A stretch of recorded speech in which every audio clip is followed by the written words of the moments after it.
இழப்பதற்கு ஒன்றுமில்லை, அடைவதற்கு இலக்கு உண்டு. மாயாவதிகள் சேனலுக்கு உங்கள் எல்லாரையும் வரவேற்கிறேன். வணக்கம்.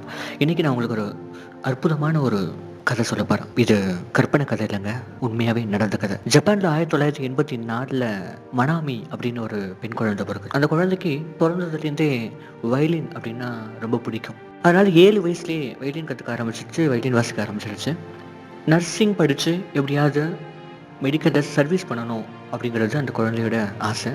ஸோ நர்சிங்கும் படிச்சுட்டு இருந்தது. 20 வயசு இருக்கும்போது 2004 ஒரு கார் ஆக்சிடெண்ட்டில் அந்த பொண்ணு தன்னுடைய வலது கையை இழந்துருது.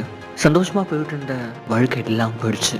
இதுக்கப்புறம் நம்மளால் வயலினே வாசிக்க முடியாது அப்படின்னு நினச்சா. தன்னால் இனிமேல் எதுவுமே முடியாது அப்படின்னு நினைக்க ஆரம்பிச்சிட்டா. கிட்டத்தட்ட 1 வருஷம் வீட்டை விட்டு வெளில வராமல் வீட்டுக்குள்ளேயே முடங்கி போயிட்டான். படிக்கக்கூட போகல. வாழ்க்கையில் சில சமயம் திடீர்னு ஒரு அற்புதம் நடக்கும் இல்லையா? அந்த மாதிரி ஒரு நாள் மனாமி கிட்ட அவங்க அம்மா, நீ எனக்காக மறுபடியும் வயலின் வாசிக்கணும் அப்படின்னு சொல்லியிருக்காங்க. மனாமிக்கு ஒன்றும் புரியல. நம்மளுக்கு வலது கையே இல்லை, நம்மளால் எப்படி வயலின் வாசிக்க முடியும் அப்படின்னு சொல்லி யோசித்தேன். இந்த பொண்ணு ப்ராஸ்தட்டிக் அப்படின்னு சொல்லக்கூடிய செயற்கை கை ஒன்றை பொருத்திக்கிட்டு அம்மாவுக்காக வயலின் வாசிக்க ஆரம்பித்தாங்க.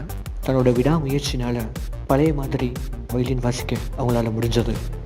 வாழ்க்கை திடீர்னு மாறின மாதிரி இருந்துச்சு.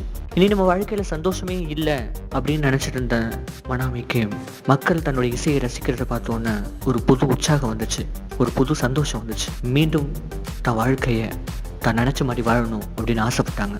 நான் கண்டிப்பாக மற்றவங்களுக்கு ஒரு இன்ஸ்பிரேஷனாக இருக்கணும்னு நினைக்க ஆரம்பித்தாங்க. இப்போ தன்னை மற்றவங்களுக்கு ஒரு புது உற்சாகத்தையும் தன்னம்பிக்கையும் தரக்கூடிய ஒரு வாழ்க்கையை அவங்க வாழ்ந்துட்டு இருக்காங்க. அது மட்டும் இல்லைங்க, அவங்க தன்னுடைய படிப்பையும் கண்டினியூ பண்ணாங்க, நர்சிங் படித்தாங்க. இன்றைக்கி ஜப்பானில் ஃபஸ்ட்டு ப்ராஸ்தட்டிக் பொருத்தப்பட்ட நர்ஸ் மனாமி தான். அது மட்டும் இல்லை, அவங்களுக்கு ஸ்விம்மிங்லேயே இன்ட்ரெஸ்ட் இருந்திருக்கு. ஸோ 2008 பீஜிங்கில் நடந்த பேரா ஒலிம்பிக் காம்படிஷனில் ஸ்விம் பண்ணி 4th place வந்திருக்காங்க. அதுக்கப்புறம் லண்டனில் நடந்த பேரா ஒலிம்பிக் போட்டியில் கலந்துக்கிட்டு 2012 8th place வந்திருக்காங்க. கல்யாணம் ஆயிடுச்சு, ஒரு அழகான குழந்தை. ஸோ தன் வாழ்க்கையே இல்லை, முடிஞ்சு போச்சு அப்படின்னு நினச்ச மனாமிக்கு நம்பிக்கை இருந்ததுனால எல்லாத்தையுமே மாற்ற பிடிச்சது. போன வருஷம் lBest அப்படிங்கிற ஒரு தனியார் நிகழ்ச்சியில் 24 கண்டஸ்டன்ட் கலந்துக்கிட்டாங்க. அந்த 24 கண்டஸ்டண்ட்டில் ஒருத்தவங்களா மனாமியும் கலந்துக்கிட்டாங்க. என்கிட்ட அது இல்லை, இது இல்லை, என்னால் அது முடியாது, இது முடியாது, பல பேரை குறை சொல்லிட்டு இருக்கிற மத்தியில் தங்கிட்ட கையே இல்லைனாலும் தன்னம்பிக்கை இருந்தால் போதும் அப்படிங்கிறத உணர்த்தி தன்னுடைய இசையால் மற்றவங்கள நினைக்க வச்சிடணும். தன்னுடைய இசையால் மட்டும் இல்லாமல் தன்னுடைய நம்பிக்கையாலையும் மற்றவங்களுக்கு ஆனந்த கண்ணீர் வர வச்சாங்க. அந்த போட்டியில் அவங்க $1 million வின் பண்ணியிருக்காங்க.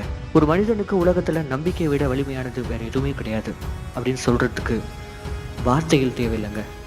மனாமியோட வாழ்க்கை நமக்கு ஒரு நல்ல ஒரு எடுத்துக்காட்டு. யாராலையும் கடந்த காலத்துக்கு பின்னோக்கி போய் வாழ்க்கையை தொடங்க முடியாதுங்க. ஆனால் யார் நினச்சாலும் அதை இந்த நொடியில் தொடங்கி நாளை வாழ்க்கையை மாற்றி அமைக்க முடியும். பழசை நினச்சி அதுக்காக உயிர் கொடுக்காதீங்க. புதுசாக எதையாவது செய்ய நிகழ்காலத்தில் முயற்சி செய்யுங்க. அதுக்காக விடியலில் எழுந்திரிங்க. அந்த விடியல் உங்கள் வாழ்க்கையினுடைய விடியலாக இருக்கும். உங்களுக்காக நீங்கள் போராடாமல் வேறு யாருங்க போராட போகிறா? இது உங்கள் வாழ்க்கை, நீங்கள் தான் முடிவு பண்ணணும் எது உங்களுக்கு வேணுங்கிறத.